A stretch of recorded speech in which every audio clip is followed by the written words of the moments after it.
Hey, what's up, guys? It's your boy Cisco here again with a special episode. Today, we're gonna interview a quote unquote retired gang member. And obviously, for his protection, we're gonna go ahead and alter his voice. And there may be points in time after this introduction where my voice sounds a little bit different. And again, that is to protect our our guest identity. So I want to go ahead and have our guests introduce themselves. Tell me a little bit about yourself and tell me your street name. My street name is known as Big Dawg with a W. Bigdawg. Big Dawg. All right, pleasure to meet you, Big Dog. So go ahead and tell me a little bit about yourself. I am from Long Beach, California. Born and raised. Grew up as a little delinquent, as you know. Did many things not proud of, but they got done. But at the end of the day, that's how I roll. All right. So if I could ask, uh, approximately how old are you? I am in my 20s. And so I got two questions for you. First of all, I want to know when you started the life, and I want to know why. I started the life when I was around 11 years old, pretty much middle school. I started because of the people that I hung around. You know, that's how it usually always starts. You're either born into it with family members already started with you and get you into it, or you just hang out around the wrong people that influence you. You feel me? All right. So it sounds like basically you got into it because the wrong people. Um, so does that mean that you didn't have any family in the gang life? Correct. All right. Why did you feel that? How was it that you ended up in that wrong crowd? You try to make friends, and the first people you talk to is who you influence you. Since elementary school, I always hung around with people that got in trouble because I didn't see the nerd as a cool thing to be. I thought doing bad stuff was cool, and that's what influenced you to do more bad stuff. So I got to middle school, I met the wrong people, and these wrong people were people that already had family members that were gang affiliated, so they grew up with it before I did, and they taught me the ropes. How was it like getting into it? Did you have to do anything in particular? Was it different because you were a lot younger? Well, you definitely had to earn your stripes to get in, but it kind of doesn't matter what age. You try to get into it, it's always going to be the same thing. You got to do things to get into it. You got to earn respect. You know, you got to do certain things before you get officially jumped in. So there's no way ever around getting jumped in. Well, technically speaking, if you're born into it, if your family's real heavy with it, you know, uncles, aunts, dad, mom, you know, your whole family line was in it, you pretty much get born into it, and technically speaking, you don't have to get jumped, but you're still gonna get your 60 seconds, or maybe your 10 seconds, whatever click, and does however long it takes for the jump. What was yours like? I got 15 seconds. It was pretty bad. I'm not gonna lie, I got hit with a bat, got stomped out, got punched, you know, all that stuff, you know. And another thing, if you can't survive it, you're not worthy. So if you can't get up from it and walk it off, you're not worthy. You can't hang around anymore. But you already got jumped in. Does that mean they're like you're not good enough for us and you out, or does that mean that they're gonna finish you off because you joined? No, if you try to get jumped in and you don't last, you can't walk it off. You get fucked up. We're just gonna leave you there. We don't know you. We don't want to talk to you no more. So basically, it's like you got jumped for free. Pretty much, we're not gonna claim you. If you can't handle 15 seconds of getting beat up, what makes you think we're gonna want to recruit you and have you, fight with other people if you can't handle 15 seconds? All right, and then you said it was when you were 11 and you got stomped out and you got hit. No, no, no. I didn't get jumped in at 11. I started joining it in because you first gotta try to earn respect and show that you're worthy. I pretty much got jumped in around 8th grade, around 13, 14. All right, so at that age, was it other people the same age jumping you, or was it like grown men? Older people, like in their 20s, but there was OGs watching, making sure it didn't get out of hand. Interesting. Okay. So started at 11, got official at 13. Where'd it go from there? You know, lots of crimes, violence, uh, unfortunately, a lot of racism because of it. You know, though it's always going to be a racial war when it comes to these gangs. So that's kind of where most of it goes to. Why do you feel so? This is something I've always wondered. Like, I could understand the idea of being in a gang because it's a group of people, it's like a tribe, it's like your other family. But then, obviously, you hear the same thing all the time, the racism. So, particularly in Long Beach, it's such a diverse community, diverse city. Why is it that in 2022 there's still a lot of racism or a particular group of people, a particular racial group of people versus another? I feel it's because everyone's trying to put their race on top. Everybody trying to show that they the best. You know, it's always, like here in Long Beach for the gangs and stuff. It's always been blacks versus browns. So and then Asians against black and Mexicans against So it's always been like that, and everybody just trying to prove that their race is the higher up, or the number ones. Because everybody always gonna claim, oh, we're the most hated. You know. It almost sounds like it's an underdog type thing. It sounds like it's brown people or black people or Asian people almost thinking we're the poorest, we get the most mistreated, but we work the hardest, we're the best, we're better than the other underdogs. Is that kind of right? Mm, I wouldn't say it's like that. It's hard to explain. It's it just you're just trying to be up. Okay. So then with the racism and races versus each other, do you feel that the gangs actually are racist or do you feel like people are just trying to fit in? Like do you feel that most people in whatever group you're in actually don't like Asian people, don't like black people? Some of them, yeah, you can really tell that they don't like the other race, and others, they'll only not like you if you gangbang. It's like some people might not like this type of Asian just because they gangbang, but outside of gangbanging, they don't have a problem with them. You know, Almost like if you're not with us, you're against us. in a certain way. So would you say that you feel a majority of the people in your gang or in others actually aren't racist? They're just trying to fit in? No, they're not racist. They're just going against you just because you're that race going against us. If that makes sense.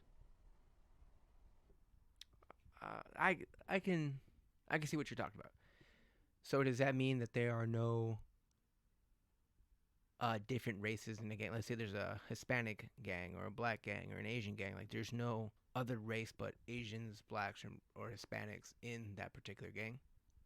99.9% of the time, it's usually one strict race, but sometimes you'll have a single stray in it.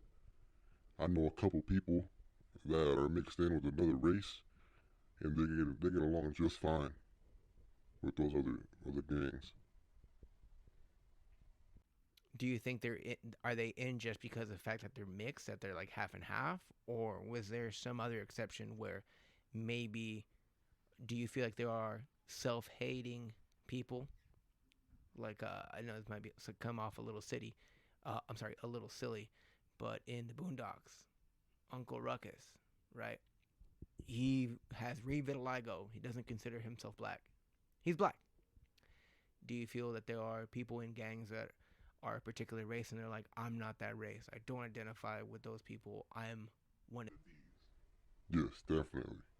There's people that identify themselves as not that race, even though you look at them and you're like, damn, that dude is Mexican, but he's claiming not to be. Or another thing is that they grew up with these certain people and they got jumped on. They just saw them as another brother, so they don't see him as differently, and that's why they're there. since you started so early. Well, at least I mean, I think that's really to me. I've heard stories of people were born into it 5, 6, 7 years old, especially when it comes to Hispanic gangs and affiliations like the cartels. Sometimes they start them early, but at your particular age group starting out, what happened to your other friends that started around that same time? Uh, Being completely honest, some of these friends aren't here anymore because they're either in jail or they got killed because they really dedicated themselves. Because unlike me, I decided to stop, you know, earlier than most. Some others are more dedicated than others, and some of these aren't just they're not here no more just because they earned their stripes. So, can you get to a level where you've done enough for the gang that you get to walk away? Walk away, no. Lay back and set some of the rules, yes. That's known as the OG. You get to a certain point where you've been with this gang for so many years now. You know, you put in lots of work. You got respect from other people, so you don't gotta prove to anyone else anything different. You don't have to go out there and you know do crimes and earn stripes to get respect. So you can just lay back and people will look up to you and come to you for advice. So you're technically not walking away. You're still there, but you're not in there in the trenches. What are the expectations of other OGs or people in the gang of those people since they're not very involved? They're there to set the fucking line. You know, it's like let me use this example as in for one of the OGs that were in the Rolling 60s. Nipsey Hussle. There was a new cat that was tagging up on one of the walls. They were whacking out the other gangs, right? So one of the OGs from Rolling 60s came over and he was like, why are you whacking out these gangs if they didn't do nothing to you? They didn't kill your homies. They didn't kill your family. So why are you whacking out their gang if they didn't do nothing to you? Because if they come over and they drive by and they see their name whacked out, see their gang whacked out, who are they gonna go to?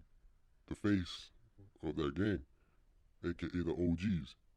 Because when it's really time to slide, who's there? So they're basically keeping other people accountable because if you have somebody doing something for no good reason, those other gangs are going to come up to the people they know that are in charge, the big names of the gang, and they're going to say, "What's up with your boy?" Exactly. They're more the wiser ones. Since they've been there for a while, and they're older folks now. Majority of, well, I feel like honestly I could say all gangs, but you never know. It seems like majority of the gangs and everything come from poor areas. So it's people just coming together, trying to feel secure, trying to make themselves better in what I would think is not the best way, not the most inappropriate way. But that's not up to me to really determine. How do the gangs keep functioning? Uh, as like income wise, or as an income wise, most of them just survive off selling drugs, sell ghost guns. They sell it to other people, younger generation people. That's how most of the money comes in. They steal cars, they flip them, they make drugs, they sell them, they steal guns, or they build guns from random parts from other ones, and they sell them. That's where most of the money comes in from. So I have an interest on the drugs thing. So to me, it seems I'm interested in like sales. I'm interested in making money, entrepreneurship.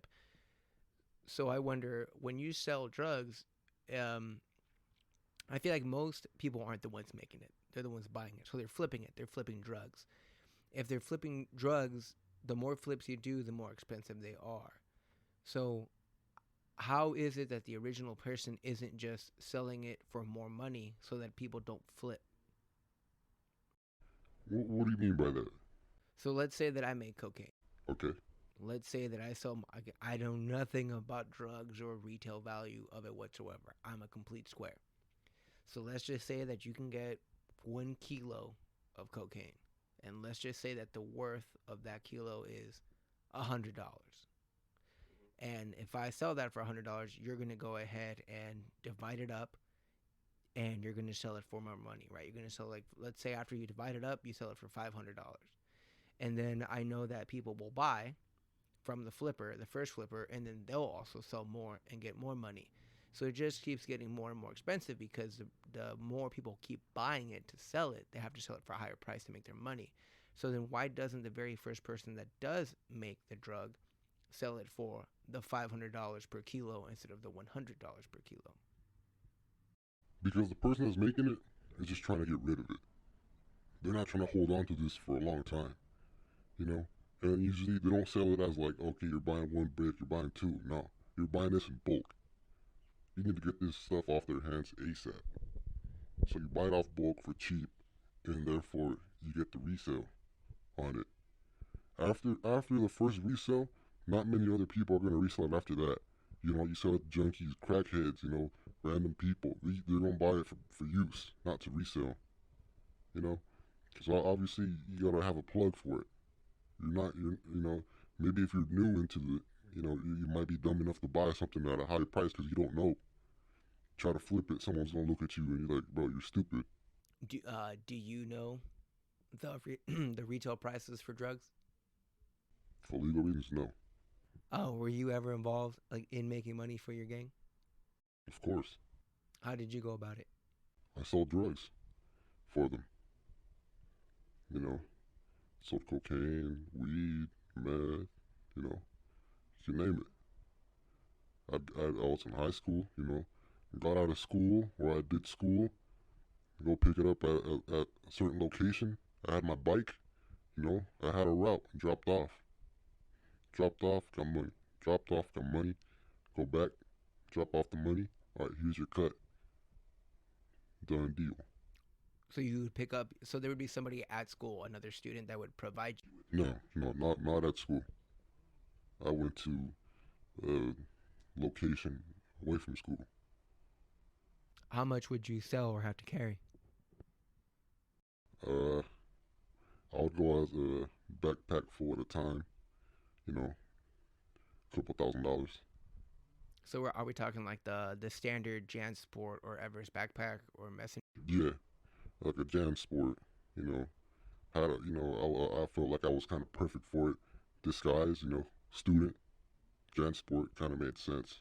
So totally full. Yeah, full. I mean, you could fit like 4 regular books. A book's like what, 3 to 5 pounds. So you were That was heavy. so anywhere like 15 to 25 pounds of, About. and you would get rid of all that. I had to. But you would already have people that were gonna buy Yeah, it. they were regulars. All I had to do was go drop off and pick up. So there wasn't a lot of salesman work on your end. You weren't trying to look for people. The people were looking for you. Yes. All I had to do was, okay, we got so and so, he got this much, you drop it off. Hey, this guy got so and so, drop it off. You know, if they don't give you the money, you ain't giving them the drugs. That's how it worked. Did you ever have any problems with drop off? Yes. But that wasn't like, you know, I dropped off, they don't want to give the money, they don't want to give me back the drugs, you know. I'm not gonna, you know, go in there and shoot that shit up. I keep on my route, I come back, I report, I say what happened, what's going on. They send people, you know. They do what they gotta do to get that money or the drugs back. Oh, beautiful. We actually are recording this in the hood. So what about for protection? How did you protect yourself? If these people were regulars, I'm assuming that you were probably their guy. You were their connect. You were the person. They knew who I was. So what is stopping them from trying to hurt you? How did you protect yourself while you were doing delivery? I have a gun. So you bought a gun? You had a gun? I did not buy this gun. I was given this gun. What kind of gun? It was Glock, standard. Where is it at now? Next question. Unfortunately, I'm not gonna tell you. You know. That's fair. That's fair. So what we did over the past few days is I actually went on the podcast Instagram, asked them for questions. We're gonna go ahead and bring up a few. So you're retired. Correct. Air quotes. How retired are you? In real reality, I'm not. Because just because I chose to not gangbang anymore and not be part of that life anymore doesn't mean that people around me chose to stop gangbanging and stop in their life also. Because if I walk down the street and someone recognizes me from the past, they don't know that I stopped. So what am I gonna do? Just, just let it happen? No. I have to defend myself as if I still was gangbanging. Do you feel if you were to change geographical location, so let's say you were to move to a different state, let's say Utah, let's say Texas, let's say Florida, I feel like it's almost out of sight, out of mind. So if they don't see you, if your other members don't hear about you, do you think that you could still get called up for something? Or would they just assume that you died?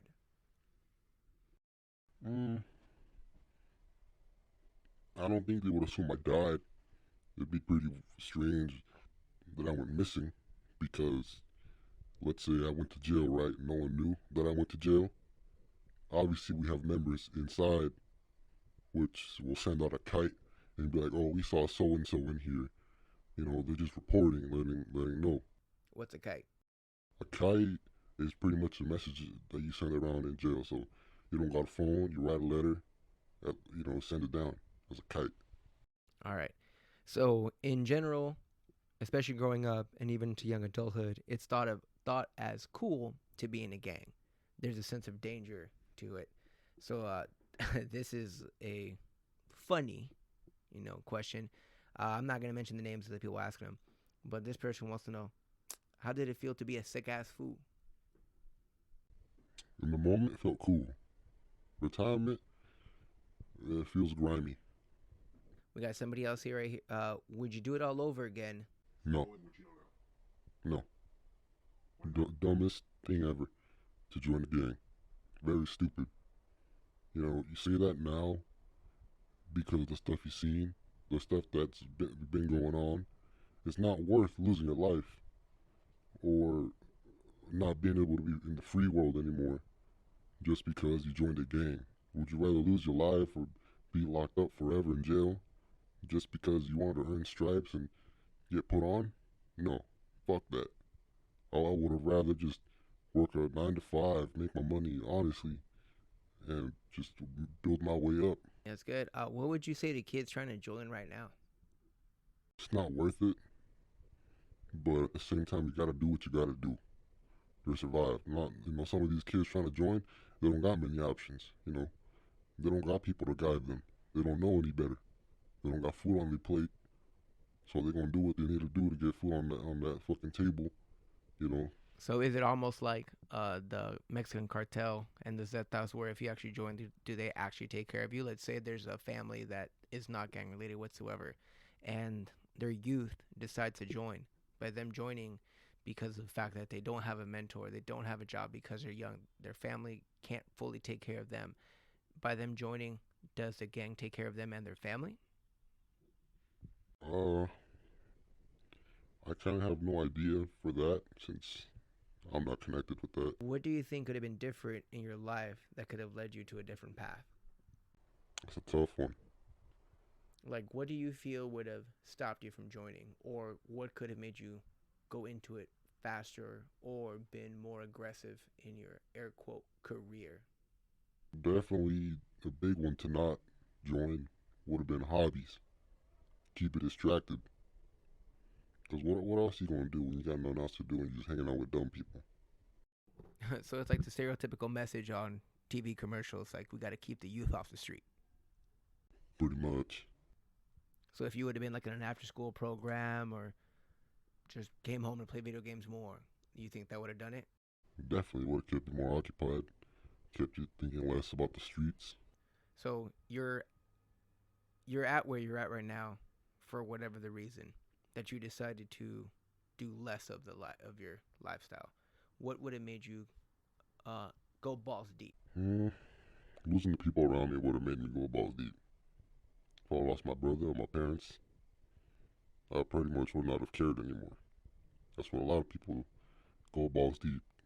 They lose certain people in their life, or they lose something important to them just don't give a fuck anymore. You got nothing else to lose. I got one of my boys here asking, "How's the pension plan?" Like, obviously there's no such thing, but how is it that they take care of you? Let's say you get to a point where you physically can't do the things that they want you to do, or let's say just out of old age. Let's say you dedicated your whole life to the gang, you never got a regular 9 to 5 job, you never worked, you have face tattoos, everything. Like you could not work, and now let's say you're a senior, you're over 65 years old, can't take care of yourself. Do they take care of you?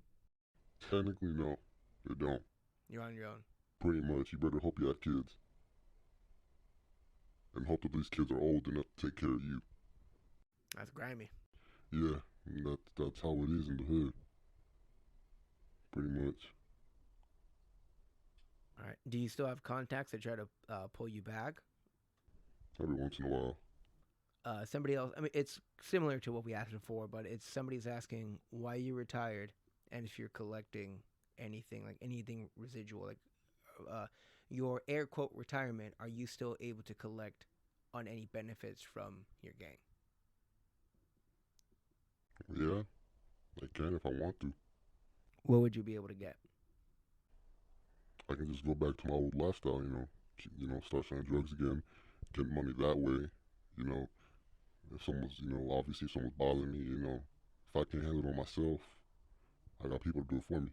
But what about staying retired? Are you able in your current state to still get some sort of benefit without having to go back and do work for them? In some ways, yes. In some ways, no. You know, it'll help better for some of the people you're close with or willing to help you. Right. And just because somebody wants to know, what's your favorite color? Red. What's your favorite animal? This gonna sound real silly, but it's an otter. Do gangs have mascots?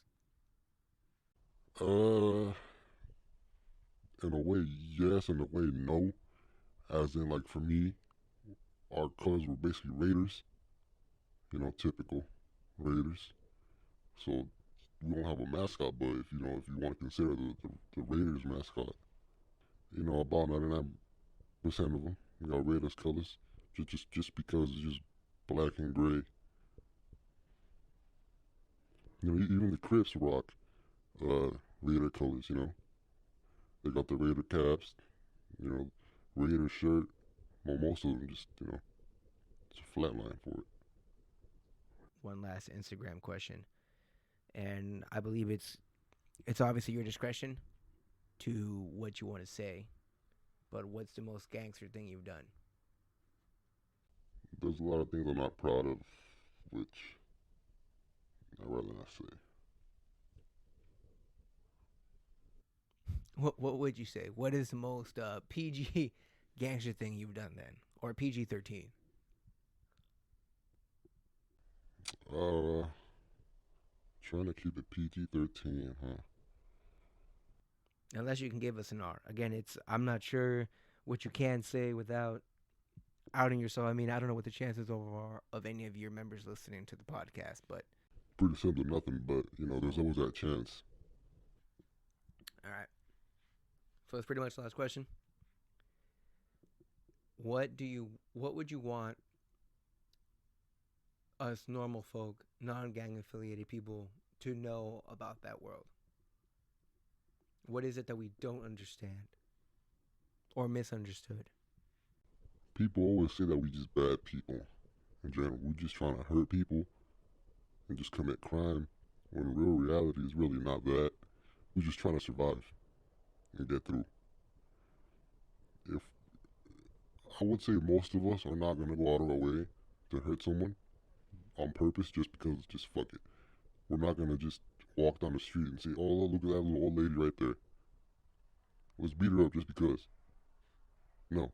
If there is no purpose, we ain't gonna do it. People put a lot of bad image just because they only see the bad.